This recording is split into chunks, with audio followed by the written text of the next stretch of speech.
السلام علیکم. هلکانو ته یو مسله ډېره زیاته کېږي چې هغې ته سپرمیټوریا موږ وایو.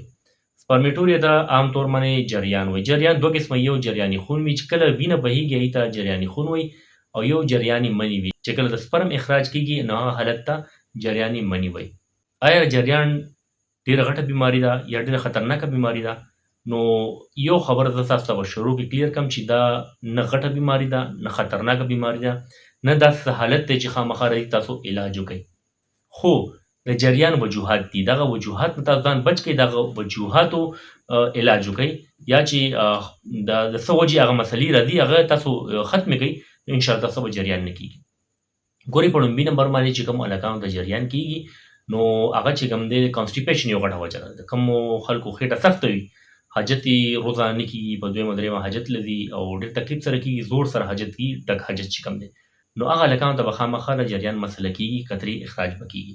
نو تاسو د جریان علاج مه کوئ، تاسو د کانسټیپیشن علاج وکړئ. تاسو داسې خوراک استعمال کوئ یا داسې دوایي استعمال کوئ چې ستاسو خېټه نرمه شي. چې کله خېټه نرمه وي، ستاسو قبض نه وي، نو ستاسو به انشاءالله جریان مسله پخپله ختمه شي. دویم هغه هلکان چې کوم فحش مواد ګوري، داسې ویډیوز ګوري چې هغې سره د هغې جذبات راوچتېږي. چې کله جذبات راپارېږي، راوچتېږي، نو بیا به هم تاسو نه د قطرو اخراج کېږي. نو دغه حالت دپاره تاسو بهتره ده چې تاسو فحش مواد نه ګورئ، داسې څه ویډیوز وغیره نه ګورئ چې تاسو جذبات راوچت شي. کوشش کوئ چې زر تر زر تاسو نکاح وکړئ. بل چې کوم هلکان ډېر زیات مرغن غذا استعمالوي، په هوټلو کې خوراکونه کوي، بار خوراکونه کوي، ډېر ګرم خوراکونه کوي، نو چې تاسو ګرم خوراک کوئ نو هم به تاسو ته بیا د جریان مسله راځي.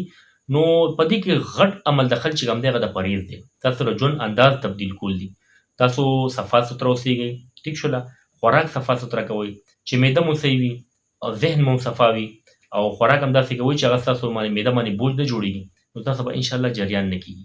دې کې ملګرو یو بله خبره دا ده چې یو وجه بله کېدی شي هغې ته یو ټي آی موږ وایو، یورینري ټریک انفیکشن. د میتیازو نالۍ کې، تشو میتیازو نالۍ کې انفیکشن وشي نو بیا هم داسې څه مواد اخراج کېږي، نو هغې له بیا ضروري ده چې تاسو دوایي استعمال کوئ.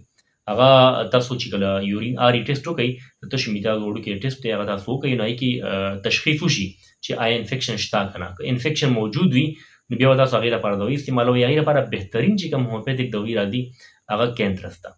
کینترس 30 کې 200 کې دواړو کې راغلی شي. 30 کم ډوز دی، 200 سیوا دی. اول 30 ټرای کوئ، تاسو هغې سره فرق ونه شو بیا 200 طرف ته لاړ شئ. نو کینترس راواخلئ، هغه استعمالوئ سهار غرمه ماښام، 15 قطرې یو ګوټ اوبو کې اچوئ، هغه څښئ. دې سره نکسوامی کا 30 یا 200 راواخلئ او ورسره استعمال کړئ. نو انشاءالله ستاسو که د معدې وجه وي یا څه نور ذهني وجوهات وي نو هغه به هم ټیک شي، انشاءالله هغه مسلې به ختمې شي. باقي که د یو ټي آی مسلې وي یعنې انفیکشن وي میتیازو نالۍ کې، نو هغه به هم د دوایي سره ختم شي او ټیک ټاک به شي انشاءالله. دا ویډیو مقصد صرف دا دی چې زه تاسو له داسې معلومات درکړم چې هغه مستند معلومات وي، ځکه ډېر هلکان چې کوم وي هغه داسې حکیمانو ته یا داسې ډاکټرانو چې کوم موږ ته عطایي وایو مستند نه وي، او د دې ښکار په دغه کې ناست دي په انتظار کې چې څوک راشي او هغه موږ ګیر کړو. نو دا بیماري نه ده، دې ته پریشانه کېږئ مه. او دا وجوهات دي، هغه ما تاسو ته ووایي چې دغه وجوهاتو نه تاسو ځان بچ کړئ که نه. که تاسو خوراک غلط دي، خوراک ټیک کړئ. که تاسو فحش مواد ګورئ هغه مه ګورئ. که تاسو خېټه سخته وي خېټه نرمه کړئ. او که ستاسو معمولي انفیکشن وي نو د اوبو استعمال ډېر کوئ، او بل باقي د دوایانو چې ما یاده کړئ د کینترس او نکسوامیکا دا دوایان استعمال کړئ انشاءالله. کوشش کوئ چې دې ته سوچونه مه کوئ. احتلام جریان دا یو نارمل خبرې دي. څنګه چې کله تاسو میرډ شئ نو دا مسلې به انشاءالله قدرتي ختمې شي. امید دی تاسو به د ویډیو فایده ورکړي. د ما نه دعا ده الله پاک دې ټولو بیمارانو له شفای کامله نصیب کړي. الله دې زموږ مسلې په خپل قدرت حل کړي. زما دا چینل سره سبسکرایب کړئ او خپل ملګرو سره دا ویډیو شیر کړئ. ډېره مننه.